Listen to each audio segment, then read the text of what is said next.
Hello and welcome my dear friends. आज हम बात करने वाले हैं आपकी क्लास 7 की न्यू लर्निंग टू कम्युनिकेट के लेसन नंबर 3 के बारे में, जो कि है मैगी कट्स हर हेयर। ये जो कहानी है इसे लिखा था जॉर्ज एलियट ने। और new learning to communicate class 6 और 8 हम पूरा कवर कर चुके हैं। अगर आपके कोई जानने वाले इस बुक को पढ़ना चाहते हैं तो आप मेरा चैनल रिकमेंड कर सकते हैं। हम VSST कपूर पर इस पूरी क्लास 7 की प्लेलिस्ट को कवर करेंगे। तो आज हम बात करने वाले हैं लेसन नंबर 3 के बारे में, जो कि है मैगी कट्स हर हेयर। तो सबसे पहले हम ये जान लें कि मैगी कौन है। तो मैगी है एक लड़की, एक गर्ल का नाम है मैगी, जिसने अपने बालों को काट लिया है और उसके बाद किस तरीके की सिचुएशन उसे फेस करनी पड़ी है, हम उसी के बारे में यहाँ पर आज पढ़ने वाले हैं। Maggie cuts her hair. चलिए पढ़ते हैं और समझते हैं। हमारा पढ़ने का तरीका वही होगा कि हम इसे हिंदी में एक्सप्लेन करेंगे और डिफ़िकल्ट वर्ड्स को भी कवर करेंगे। Maggi chops of her here with her brother Tom's help in an act of rebellion. How does her family react when they find out. तो यहाँ पर मैगी एक लड़की है जिसने अपने बालों को काट लिया है अपने भाई की मदद से। उसके भाई का नाम है टॉम। तो टॉम की मदद से उसने अपने बालों को काट लिया है। और ये जो एक्ट उसने किया है, जो काम उसने किया है, एज अ रिबेलियन किया है। रिबेलियन यानी कि विद्रोही। जब हम किसी से गुस्सा हो जाते हैं तो हम बदला दिखाने के लिए, बदला लेने के लिए जब हम कोई एक्ट करते हैं उसे कहते हैं रिबेल। तो रिबेलियन की तरह से उसको किसी ने कुछ कहा होगा जो मैगी को पसंद नहीं आया होगा, इसलिए उसने रिबेल किया और एक विद्रोही की तरह उसने अपने बालों को काट लिया अपने भाई की मदद से। How does her family react when they find out. जब उसके परिवार को ये पता चला कि इसने अपने बालों को कट कर लिया है तो उसके परिवार को कैसा महसूस हुआ और उन्होंने क्या रिएक्शन दिया था। तो चलिए देखते हैं और समझते हैं। The Dodsons were certainly a handsome family, and Mrs. Gill was not the least handsome of the sisters. अब यहाँ पर एक परिवार बैठा हुआ है जिनके सरनेम की बात की जा रही है डॉटसन। ये एक बहुत ही अच्छा परिवार है, बहुत ही हैंडसम, बहुत ही गुड लुकिंग, बहुत ही अच्छे परिवार के लोग हैं ये लोग। उसी में से हैं एक मिस्टर गेल, है ना, मिस्टर ग्लेज। मिस्टर ग्लेज जो हैं ये भी बहुत अच्छी हैं, स्मार्ट हैं। As she sat in Mrs Tulliver's armchair, वो वहाँ पर बैठी हुई हैं एक लेडी की आर्म चेयर पे। मतलब कि मिसेस टुलिवर भी कोई एक कैरेक्टर है यहाँ पर। तो मिसेस टुलिवर की चेयर पे बैठी हुई हैं ये Mrs Glegg. No impartial observer could have denied that for a woman of 50, she had a very commonly face and figure, though Tom and Maggie considered their Aunt Gledge as a type of ugliness. कोई भी नहीं कहेगा, अगर इस दुनिया में आप किसी को भी दिखाएंगे मिस्टर ग्लेज को, तो मिस्टर ग्लेज जो है वो एक बहुत ही अच्छी 50 साल की एक अच्छी नॉर्मल लुकिंग लेडी है जो ठीक ठाक दिखती हैं, बहुत ख़राब नहीं दिखती। लेकिन अगर हम यहाँ पर मैगी और टॉम की बात करें जो कि भाई बहन हैं, इनको मिस्टर ग्लेज जो है बिल्कुल भी अच्छी नहीं लगती, बहुत ही अगली लगती हैं, बहुत ही ज़्यादा बदसूरत नज़र आती हैं। हे डे सेड आंट ग्लेज। अब आंट यहाँ बैठी हुई हैं, मैगी और टॉम वहाँ से आते हैं तो आंट जो है उनको ग्रीट करती हैं, हेलो बोलती हैं विद लाउड एम्फेसिस, और बहुत ज़्यादा ज़ोर दे के। एम्फेसिस का मतलब होता है बहुत ज़ोर देना, और बहुत ज़ोर दे के वो बोलती हैं do little boys and girls come into a room without taking notice of their uncles and aunts. That wasn't the way I was a little girl. तो यहाँ पर आंटी जो है एक टॉन्ट मार देती हैं बच्चों के ऊपर। जनरली आपने देखा होगा कि कोई हमारे घर आता है और अगर वो टॉन्ट करता है, हमें कुछ उल्टा सीधा बोलता है तो हमें बिल्कुल भी अच्छा नहीं लगता। तो यहाँ पर वो क्या होता है, यहाँ पर क्या बताया जा रहा है कि यहाँ पर जो आंटी हैं वो तुरंत ही कमेंट करती हैं और कहती हैं कि कैसे बच्चे हैं ये, क्या छोटे बच्चे, छोटे लड़के और लड़कियों को अपने घर में आए हुए अंकल आंटियों को नमस्ते नहीं करना चाहिए, उन्हें देखना नहीं चाहिए और इग्नोर करके चले जाना चाहिए। मैं ऐसा नहीं करती थी जब मैं छोटी थी। तो जब मैं लड़की थी छोटी सी तो मैं अपने अंकल आंटियों को बहुत प्यार से ट्रीट करती थी, कभी उनको इग्नोर नहीं करती थी। लेकिन क्योंकि मैगी और टॉम ने उनको इग्नोर किया है इसलिए वो इस बात को यहाँ पर एम्फेसिस करके बहुत ज़ोर दे के बोल रही हैं। ठीक है, आगे बढ़ते हैं। Go and speak to your aunt and uncles, my dears, said Mrs. Tulliver. अब हमें यहाँ पर पता चलता है कि जो मिसेस टुलिवर है जिसकी चेयर के बारे में भी बात की गई थी, ये मिसेस टुलिवर और कोई नहीं, ये टॉम और मैगी की माँ हैं। ठीक है, तो टॉम और मैगी की माँ को जब ये इन्होंने ऐसे टॉन्ट किया तो उनकी माँ को अच्छा नहीं लगा, तो उन्होंने तुरंत कहा कि go and speak to your aunts and uncles my dears. उन्होंने कहा मेरे प्यारे बच्चों, जाओ जाके अपने अंकल आंटियों से बात करो। Looking anxious and melancholy, she wanted to whisper to Maggie a command to go and have her hair brushed. तो बहुत ही ज़्यादा कन्फ्यूजन में, बहुत ही ज़्यादा परेशानी में वो जो है अपनी बेटी को देख रही हैं जो कि मैगी है, और वो ये कहना चाहती हैं कि जाओ अपने बाल सही करो, अपने बाल जो है कंघी से सही करके आओ। हेयर ब्रश्ड का मतलब अपने बाल कंघी से सही करके आओ। Well and how do you do and I hope you are a good children are you, said Aunt Glegg. तो अब आंटी के पास बच्चे गए तो आंटी बात करना शुरू कर देती हैं और पूछती हैं well and how do you do, कैसे हो तुम लोग और क्या कर रहे हो आजकल। मुझे I hope you are good children, मुझे उम्मीद है कि तुम अच्छे बच्चे हो। आर यू, क्या तुम अच्छे बच्चे हो, सवाल पूछ रही है आंटी।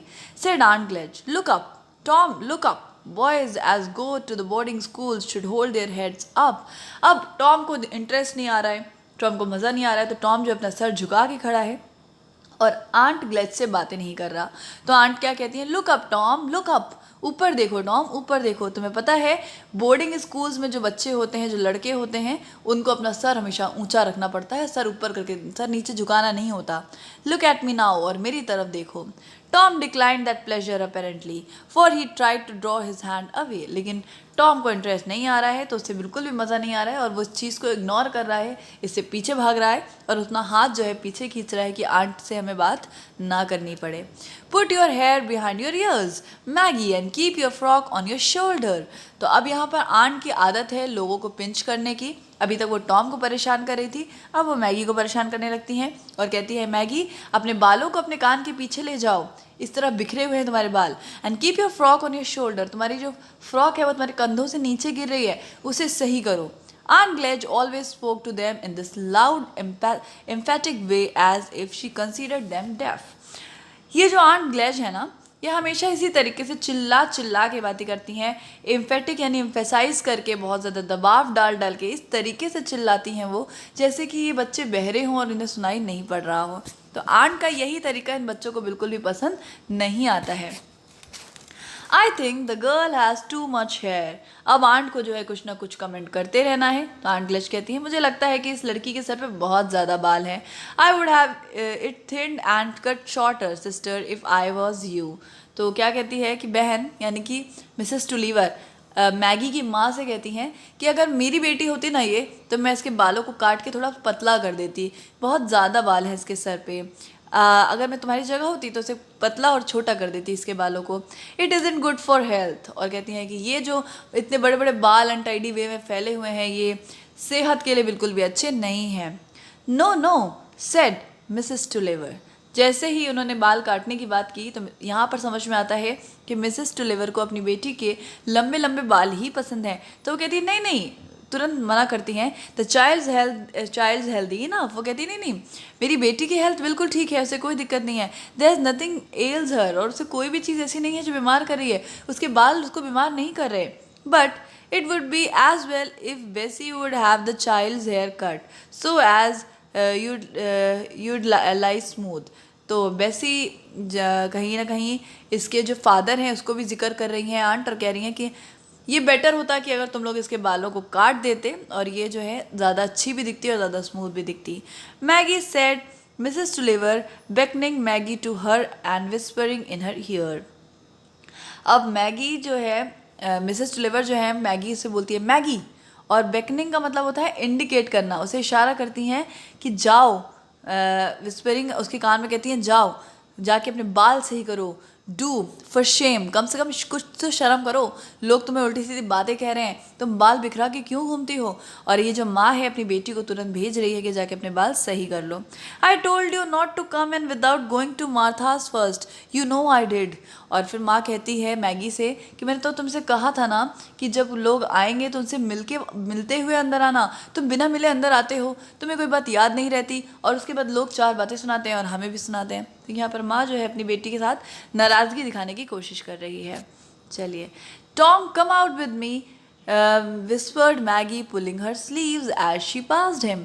लेकिन मैगी अब अकेले नहीं जाना चाहती, तो वो अपने भाई को अपने साथ लेके जा रही है और अपने भाई को कहती है मेरे साथ चलो। और जाते जाते अपने भाई के स्लीव्स यानी कि उसके हाथ की जो आस्तीन है ना कपड़ों की, उसे भी खींच रही है कि चलो चलो मेरे साथ से चलो। जैसे उसके पास से निकल रही है, अपने भाई को अपने साथ खींच रही है। Tom followed Maggie upstairs into her mother's room and saw her at once to the drawer from which she took out a large pair of scissors. Tom उसके पीछे पीछे चला जाता है सीढ़ियों से ऊपर अपनी माँ के कमरे में, और वहाँ जाकर वो क्या देखता है कि मैगी जो है एक ड्रॉअर के पास खड़ी हुई है। ड्रॉअर मतलब होता है एक तरीके का टेबल से एक चीज़ बाहर आती है ना जिसमें हम सामान रख सकते हैं, उसे ड्रॉअर कहते हैं। और वहाँ से मैगी ने क्या निकाला, एक बड़े से पेयर ऑफ सीजर्स यानी कि कैंची निकाल ली है। तो अभी क्या हुआ है कि यहाँ पर जो ये बच्ची है मैगी, इसने कैंची उठा ली है, सीजर्स निकाल ली हैं ड्रॉअर में से। अब यहाँ पर जो इसका भाई है वो उसको ये सब करता हुआ देख रहा है, तो वो पूछता है what are they for Maggie, said Tom feeling his curiosity awakened.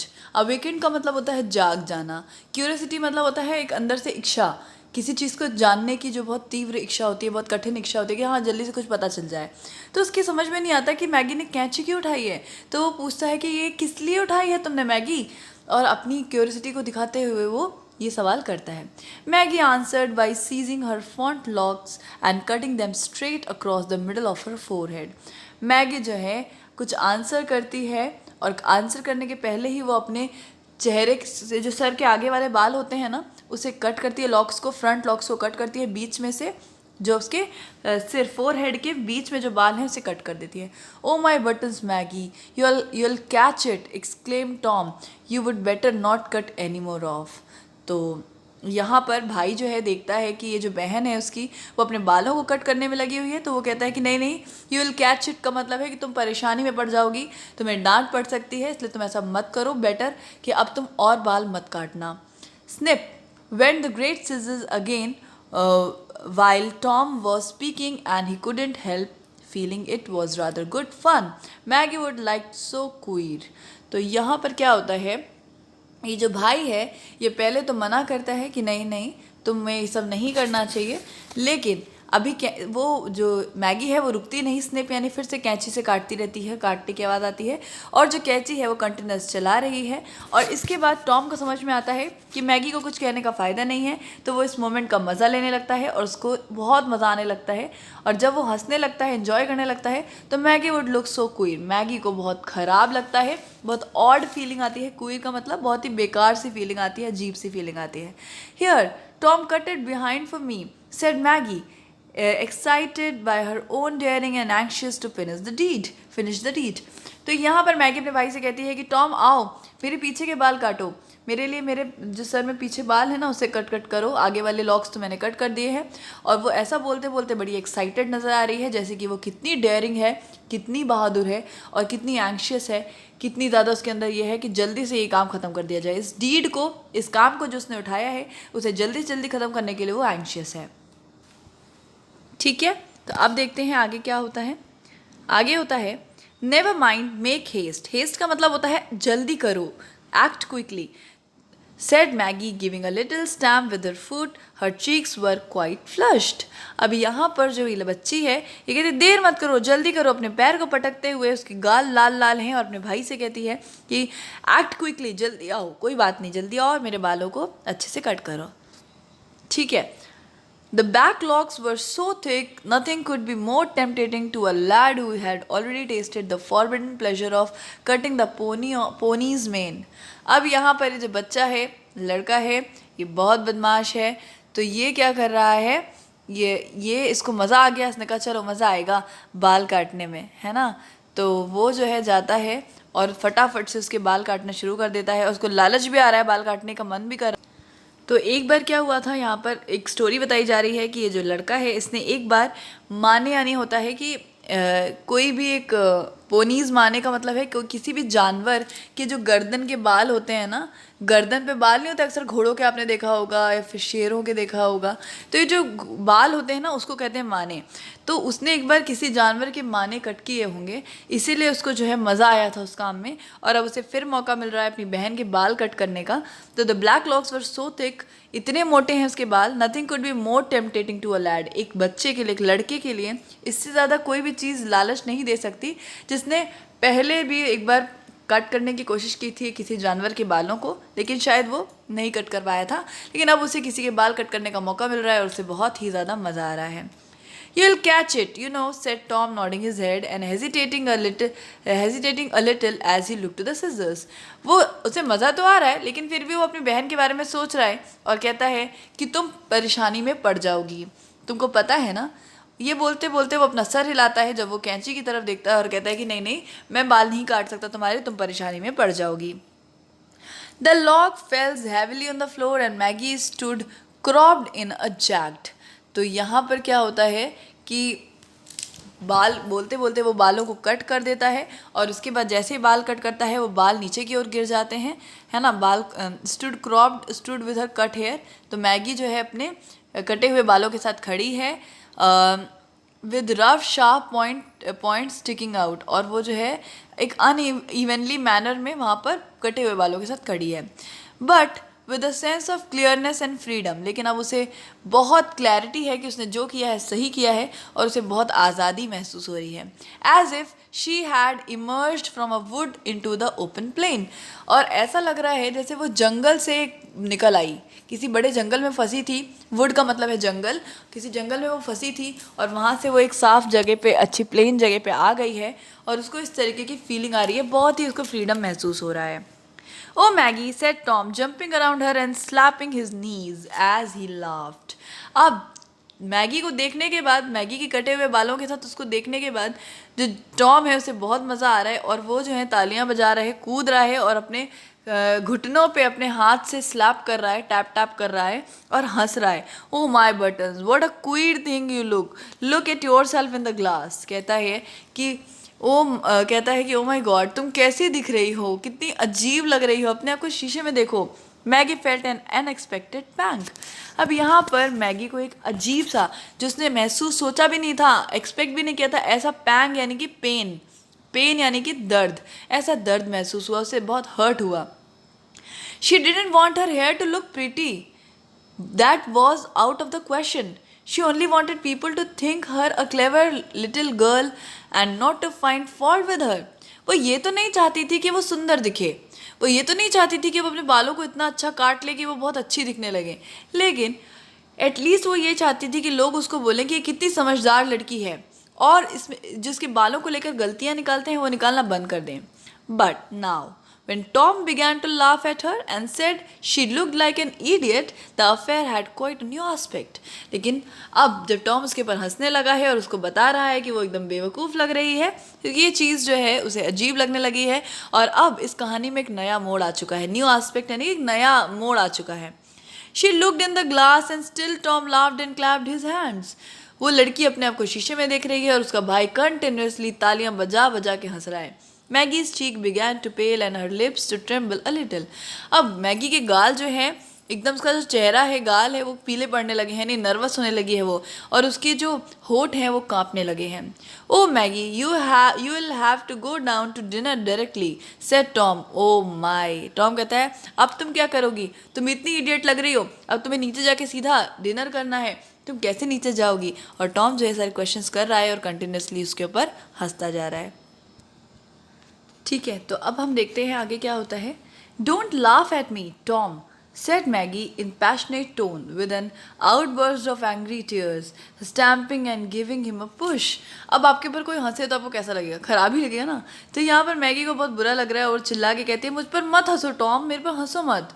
और बहुत ही पैशनेट टोन में, बहुत ही एक तो होता है ना, बहुत ही पैशन के साथ वो बोलती है और ये बात और रोने लगती है। उसकी आंखों से जो है आंसू भी निकल रहे हैं, गुस्से के आंसू निकल रहे हैं, और वो अपने पैर को और हाथ को जो है पटक रही है और हाथ से धक्का दे रही है, स्टैम्प कर रही है और पुश कर रही है अपने भाई को कि मत हंसो मुझ पर।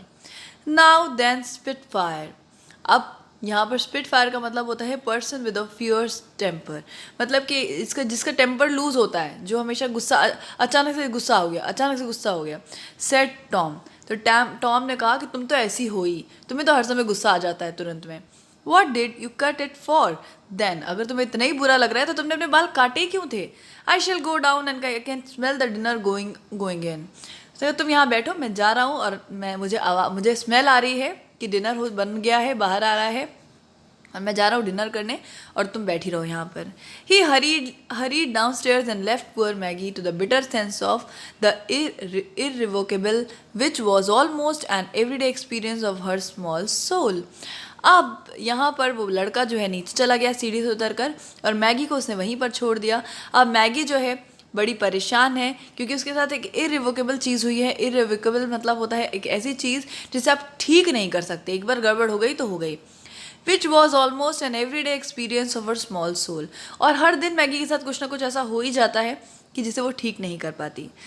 She could see clearly enough now the things was done that it was very foolish and that she should have to hear and think more about her hair than ever।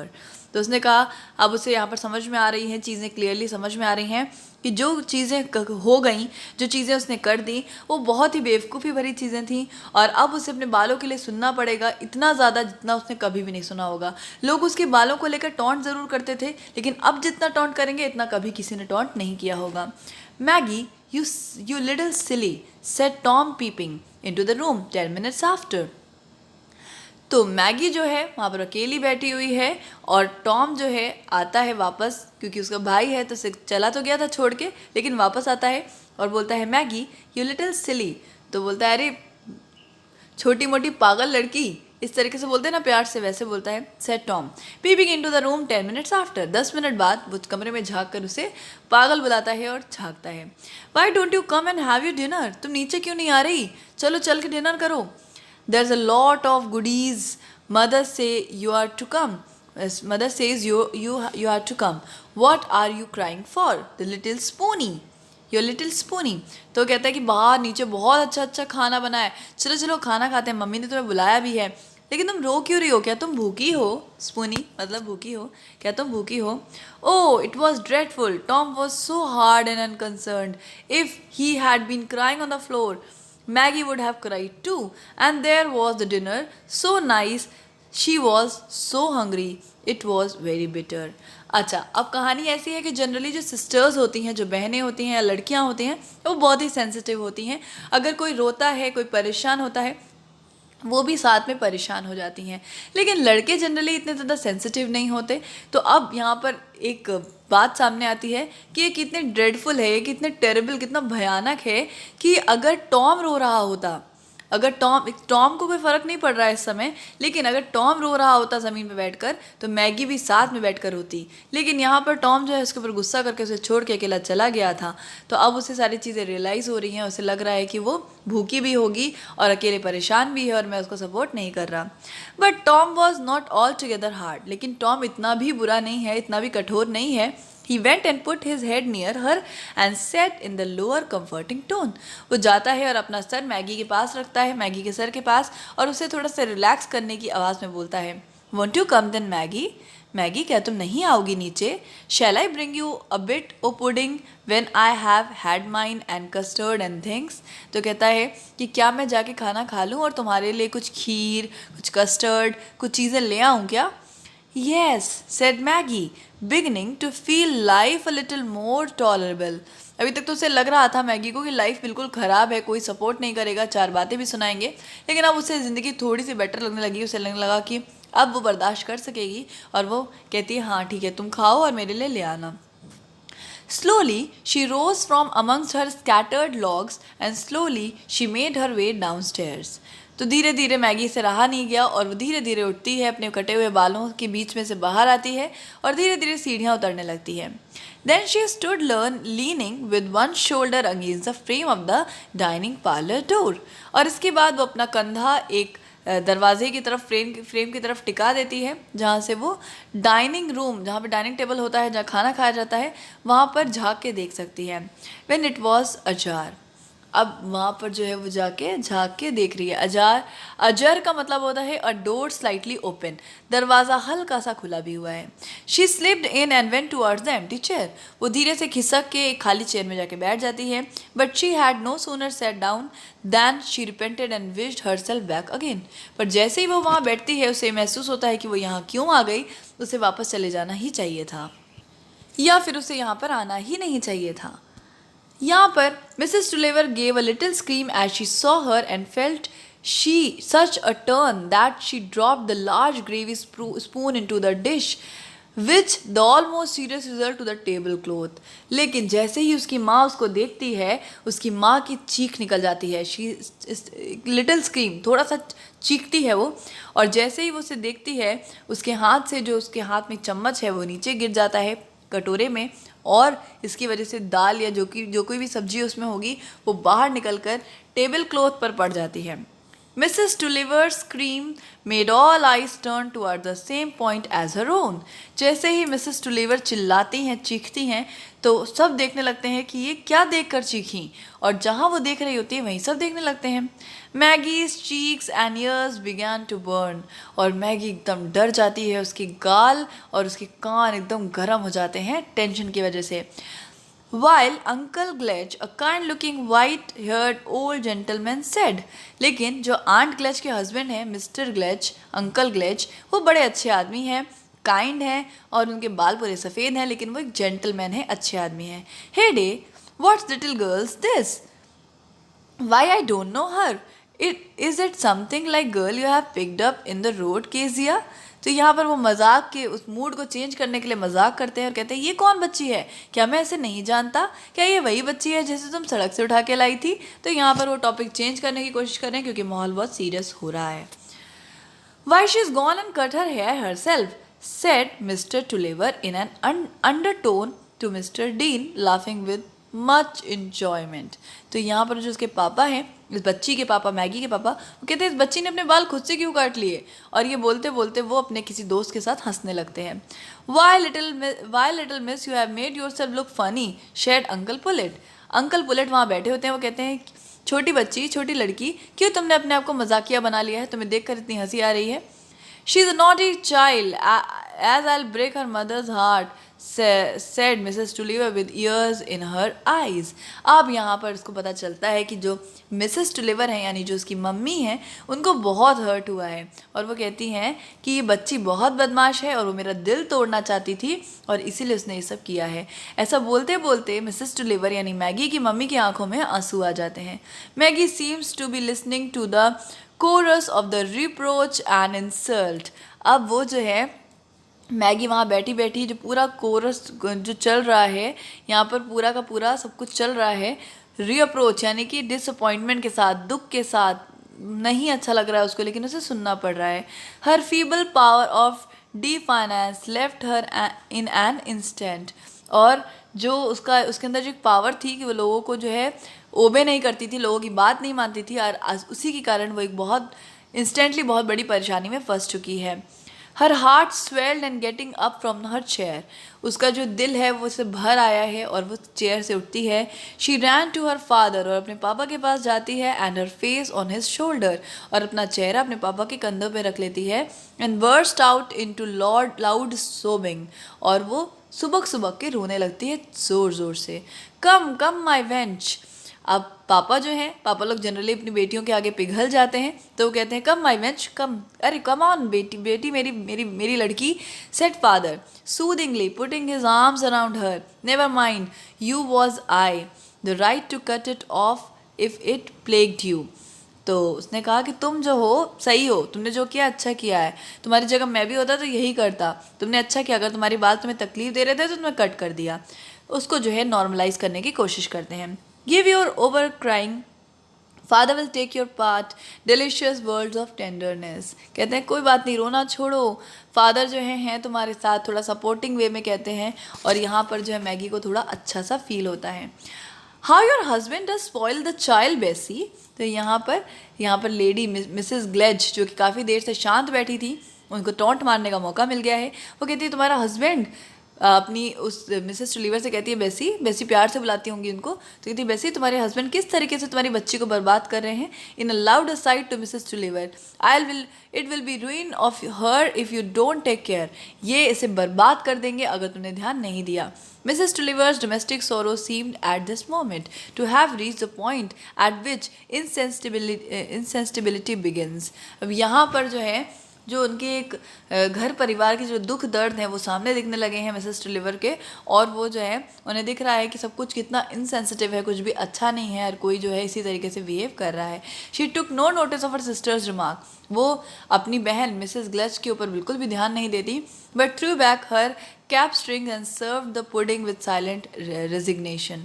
वो जो है चुपचाप क्या कर सकती है, उससे मतलब सरेंडर कर लेती है, सबमिट कर लेती है कि चलो ठीक है अब क्या कर सकते हैं, और जो है खाना सर्व करने लगती है। With the dessert there came escape for Maggie, for the children were told they might have their nuts in the summer house since the day was so mild, and they played among the budding bushes of the garden. यहाँ पर story का and होता है और यहाँ पर जो है एंड होती कहानी के साथ कि बच्चे जो है खेल रहे हैं, गर्मी का दिन है, उन्हें आइसक्रीम्स मिल रही हैं, ठंडी चीज़ें मिल रही हैं और वो एंजॉय कर रहे हैं। तो इस स्टोरी का इस तरीके से एंड है। यहाँ पर हमें सिर्फ ये बताने की कोशिश की कि अगर हम बिना सोचे समझे कोई एक्शन लेते हैं तो उसका क्या असर होता है, शायद उसकी वजह से बहुत लोगों को दुख होता हो, शायद हमारा मजाक भी बन जाता हो। तो ये चीज़ें हमें अवॉइड करनी चाहिए। जॉर्ज इलियट ने स्टोरी को लिखा था और ये बहुत अच्छी स्टोरी है, मैंने इसे अच्छे से समझा दिया है। शायद वीडियो अच्छा लगा हो तो लाइक करें और कमेंट करके मुझे ज़रूर ये बताएं कि आपको वीडियो अच्छा लग रहा है, जिससे मैं आगे के वीडियोज़ को लाने के लिए मोटिवेटेड रहूँ। Thank you so much. Stay blessed.